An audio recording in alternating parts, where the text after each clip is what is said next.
మట్టి విగ్రహాలను పూజించటం అనేది ఒక పురాతన సాంప్రదాయం. పర్యావరణాన్ని కాపాడటం కోసం మట్టి విగ్రహాలనే పూజించాలని అధికారులు కోరుతున్నారు. మట్టి విగ్రహాలను పూజించడం ద్వారా భక్తులకు సంతృప్తినిస్తుంది. నిమజ్జనం చేసినప్పుడు కూడా నీటిలో కరిగిపోతాయి, కాలుష్యాన్ని కలిగించావు. హైదరాబాద్లో మట్టి విగ్రహాల తయారీపై ఐ న్యూస్ ప్రతినిధి సుప్రియ ఫుల్ డీటెయిల్స్ అందిస్తారు.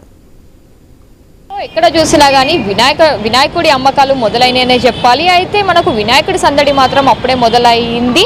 ధూల్పేట నుంచి మనం ఎక్కడ చూసినా కానీ వినాయకుల అమ్మకాల షాపుల దగ్గర చూసే అయితే గిరాకీ ఎక్కువగానే కనిపిస్తూ ఉంది. రకరకాల వినాయకులు అయితే ఇప్పుడు మార్కెట్లోకి వచ్చాయి. అయితే హైదరాబాద్లో ముఖ్యంగా అందరూ ఇష్టపడి చేసుకునే పండుగ వినాయక చవితి.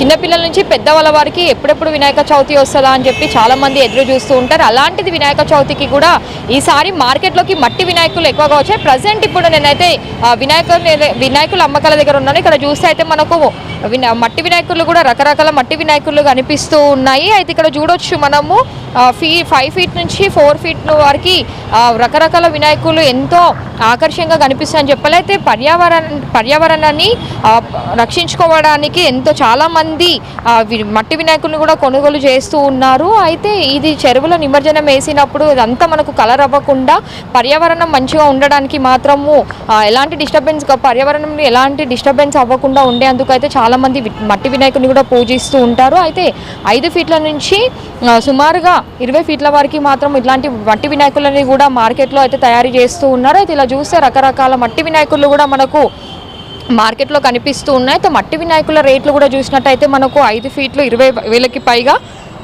4 ఫీట్లు అయితే మనకు 15,000కి పైగా కూడా డిమాండ్ పెరుగుతుందని చెప్పాలి. అది ఈసారి చూస్తే అయితే మార్కెట్లో మనకు వినాయకుల రేట్స్ కూడా ఎక్కువగా ఉన్నట్టే తెలుస్తుంది. ఇక్కడ చూస్తే కూడా మనము ఎన్నో రకరకాల మట్టి వినాయకులు కనిపిస్తున్నాయి. అయితే పిఓపి ఎక్కువ మనకు రకరకాలు కనిపిస్తుంటాయి. అలాంటిది మట్టి వినాయకులు కూడా చాలా రకరకాలుగా అయితే తయారు చేశారు. అయితే మట్టి వినాయకులు కూడా చూడడానికి బొజ్జగనపై అయితే ఎంతో చిన్నగా కూర్చొని మనకి కళ్ళకి కట్టినట్టే ఉన్నదని చెప్పాలి. చాలామంది ఇప్పుడు మట్టి వినాయకులను కొనడానికి కూడా ఎక్కువగా ప్రాధాన్యత ఇస్తున్నారు. చాలామంది మట్టి వినాయకులను కూడా కొంటున్నారు మార్కెట్లో. అయితే ఎక్కడ చూసినా కానీ మనకు ముఖ్యంగా వినాయకుల తయారీ అంటే అందరికీ మొదటిగా గుర్తుకొచ్చేది ధూల్పేట.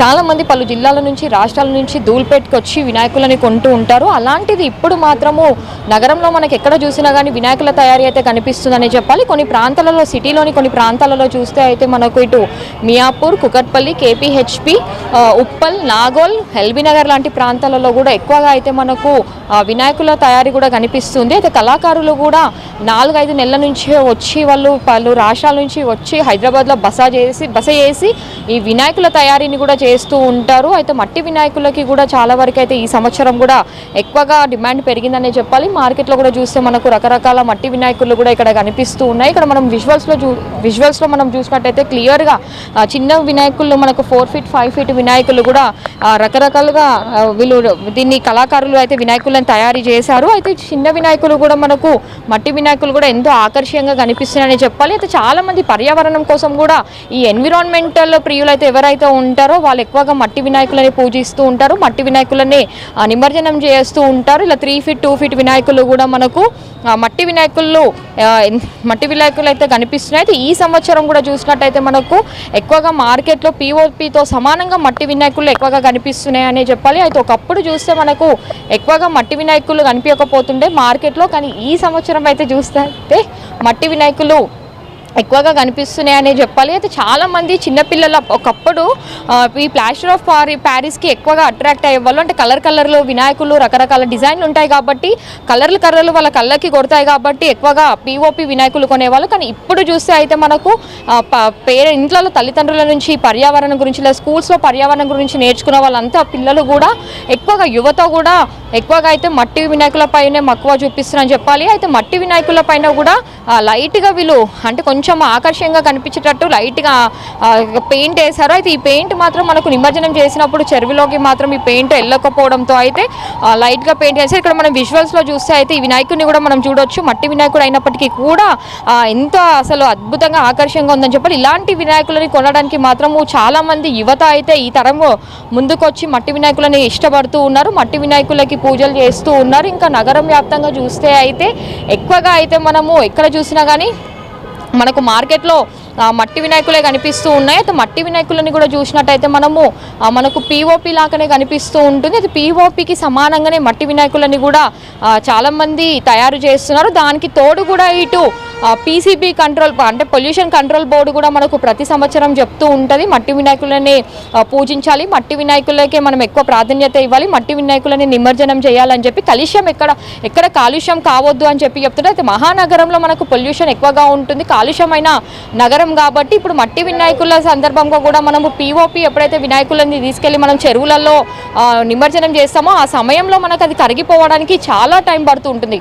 ఆ కలర్ అయినా లేదంటే రాడ్స్ లోపల ఉన్న ఇనుము ఇదంతా కరిగిపోవడానికి టైం పట్టిన తర్వాత మనకు ఆ చెరువులలో ముఖ్యంగా చూస్తే అయితే మనకు చెరువులలో కూడా అంతా మనకు ఇదైతే మొత్తము పెయింట్ ఇనుము అంతా అందులోకి వెళ్ళిపోయి మనకు కాలుష్యం ఎక్కువగా పెరుగుతుంది. కాబట్టి అదే మట్టి వినాయకుని మనం నిమజ్జనం చేసి మట్టి వినాయకుని పూజిస్తే మాత్రం అలాంటి కాలుష్యానికి మనము వెళ్ళకుండా అవుతుంది. కాబట్టి ఇమీడియట్గా మనకు 10 నిమిషాలలోనే మట్టి కరిగిపోతుంది. అంటే ఎంత పెద్ద వినాయకుడైనా సరే ఒకవేళ 20-30 ఫీట్ల మట్టి వినాయకుడిని మనము నిమజ్జనం చేస్తే ఒక 10-20 నిమిషాలలో అది కరిగిపోతుంది. కాబట్టి ఎక్కువగా మనము ఈ మట్టి వినాయకులని పూజించాలని చెప్పి కూడా మనకు చాలాసార్లు ప్రతి గవర్నమెంట్ కూడా మనకు అదే చెప్తూ ఉంటుంది. పీసీపీ అధికారులు కూడా ప్రతిసారి అయితే మట్టి వినాయకుడిని పూజించాలి, మట్టి వినాయకుడిని నిమజ్జనం చేయాలని చెప్తూ ఉంటారు. ఓవైపు మహానగరం అంటేనే మనకు కాలుష్యమైన నగరం, అలాంటిది వినాయకుల వల్ల ఇంకా మనకు ఎక్కువగా కాలుష్యం అవ్వదని కూడా చెప్తుంటారు. ఇంకా ముఖ్యంగా హుస్సేన్ సాగర్లో మనకు లక్షలాది కొద్ది వినాయకులని నిమజ్జనం చేస్తూ ఉంటారు. అలా పిఓపి ఎక్కువగా నిమజ్జనం చేయడం వల్ల కూడా